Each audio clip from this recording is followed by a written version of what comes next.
Racikan Berita 1. Kita hari ini ngomong bagaimana para oligarki itu sudah semakin tak terkendali, sudah merasa memiliki negeri ya. Kemarin saya dan Bang Saididu dengan 5 tokoh lain, misalnya ada Bang Samad, ada Rojan dengan kawan itu luar biasa. Mereka betul-betul di daerah bapak-bapak itu berharap kita orang-orang pusat membantu menyelamatkan mereka. Sampai Bang Saididu dalam pidatonya, kami ini rakyat biasa, tidak bisa apa-apa. Kami datang dan bersuara karena para tokoh, ulama, semua di absen satu-satu, diam saja. Ya. Oke, jadi di tengah suasana seperti ini, Bapak Oligarki harus kita perhatikan dan coba kita datangkan senior kita, Bapak Surito. Monggo Pak Rito. Assalamualaikum warahmatullahi wabarakatuh. Waalaikumsalam warahmatullahi wabarakatuh. Dari keterangan-keterangan yang diperoleh dan fenomena yang telah dikumpulkan oleh beberapa rekan kita, antara lain Pak Saididu dan aktivis lainnya yang telah terjun langsung di lapangan, apakah itu di PIK 2, apakah itu di Rempah, menunjukkan bahwa sekarang ini ada persekongkolan antara pengusaha jahat dan tamak dengan apa yang disebut public figure yang ada di legislatif, yang ada di eksekutif, yang ada di yudikatif, bahkan ada yang di Polri dan di TNI. Mereka persekongkolan, dan persekongkolan ini digambarkan oleh Prabowo adalah negara di dalam negara. Oleh karena ini kita tidak bisa tinggal diam, kita harus berantas. Kita mesti selesaikan ini urusan. Kalau tidak, kita sangat sedih. Anak dan cucu kita nanti jadi anak-anak yang terlantar dan kehilangan identitas dan integritas.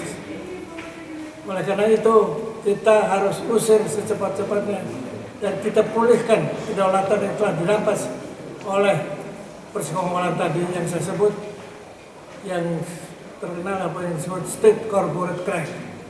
Dan state corporate crime ini telah merajalela. Ternyata bukan hanya di 2 tempat saja, hampir di seluruh Indonesia. Di Jawa Timur, di Surabaya, di Kalimantan Tengah, Selatan, dan Timur. Kemudian juga di Sulawesi Timur dan Tengah. Begitu juga di Papua dan juga di Maluku Utara. Bahkan juga di Sumatera Utara. Semua adalah pekerjaan dan perbuatan disebut state corporate crime. Ini harus kita usir mereka, kita harus nyatakan perang pada mereka. Tidak bisa kita hanya menuntut berdasarkan pasal-pasal di hukum pidana, tidak bisa. Ini harus diperangi, harus dikembalikan, harus direbut kembali. Apa yang disebut kedaulatan yang sudah dirampas oleh mereka dalam bentuk aset tanah, lahan, atau sumber daya alam. Bahkan juga lebih dari itu, kedaulatan ini ternyata dengan dirampas oleh mereka, ini dijual kedaulatan ini kepada asing. Dan kedaulatan yang dijual pada asing ini sudah nampaknya merupakan hasil kesepakatan perjanjian-perjanjian yang dibuat oleh Jokowi dengan Xi Jinping di Chengdu, yaitu persetujuan untuk membangun IKN dan bentuk-bentuk kedaulatan lainnya yang semua memberikan peluang yang besar untuk masuk dari China, baik dari tenaga kerja asing sampai kepada laboratorium kedokteran dan kesehatan.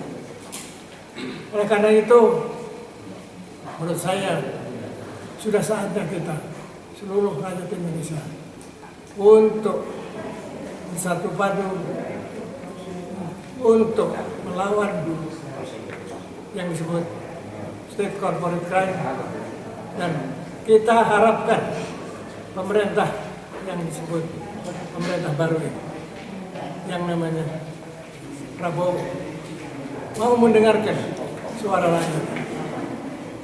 Kita khawatir kalau nanti, kalau lama ini dibiarkan saja, mereka lebih bisa mengkooptasi orang-orang sekitar presiden yang selama ini sebetulnya merupakan penjahat-penjahat juga, dan kejahatan-kejahatan yang dilakukan yang dalam konteks mereka melakukan persekongkolan dengan pengusaha jahat.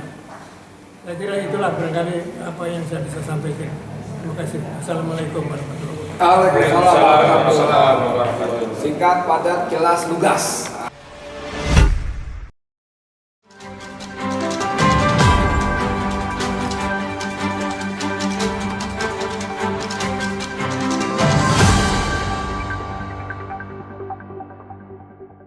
Racikan Berita 1.